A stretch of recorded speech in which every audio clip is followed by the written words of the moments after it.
ঘড়ির কাঁটায় রাত্রি 2:35 আমরা বেরিয়ে পড়লাম ঘুরতে।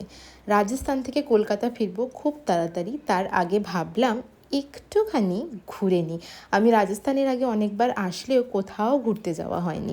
রাত্রিবেলা বেরিয়েছিলাম, তার কারণ একদিনের মধ্যে ঘুরে বাড়ি আসবো। আর আমাদের লিস্টে আছে মাউন্ট আবু, নাথদ্বারা আর উদয়পুর। রাত্রে বেরোনোর একটাই কারণ, যাতে আমরা সকাল সকাল মাউন্ট আবু পৌঁছাতে পারি এবং সুন্দর একটা আবহাওয়াও উপভোগ করতে পারি। সত্যি বলছি, মাউন্ট আবু পৌঁছে বেশ ঠান্ডা লাগছিল এই গরমের মধ্যে। সবার আগে চলে গেছিলাম নাক্কি লেক পার্কে। রাজস্থানের একমাত্র পাহাড়ি স্টেশন মাউন্ট আবুর আরাবল্লী পর্বতমালায় অবস্থিত একটা অত্যন্ত জনপ্রিয় ও পবিত্র হ্রদ হচ্ছে এই নাক্কি হ্রদ। সত্যি বলছি, এত সুন্দর প্রাকৃতিক সৌন্দর্য জাস্ট দেখে মনটা ভরে যাবে। এই লেকের ধার থেকে আর কোথাও যেতেই ইচ্ছা করছিল না, কিন্তু আমাদের যেতে হবে এবার পরের জায়গাটাতে ঘুরতে, না হলে আর সময় পাবো না।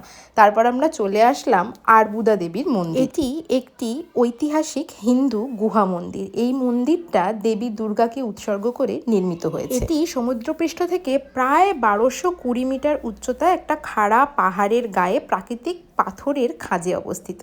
এই গুহা মন্দিরে পৌঁছাতে পাহাড় কেটে তৈরি করা হয়েছে 365 সিঁড়ি, যা অতিক্রম করে তারপরে উপরে পৌঁছানো যায়। ফাইনালি মায়ের দর্শন করে তারপরে চলে আসলাম আমরা ব্রেকফাস্ট করতে। এখান থেকে ব্রেকফাস্টটা সেরে নিলাম, তারপরে আমরা এখান থেকে রওনা দেব উদয়পুরের দিকে। আরও অনেক কিছু ঘোরার জায়গা এখানে আছে, কিন্তু সেগুলো আমরা স্কিপ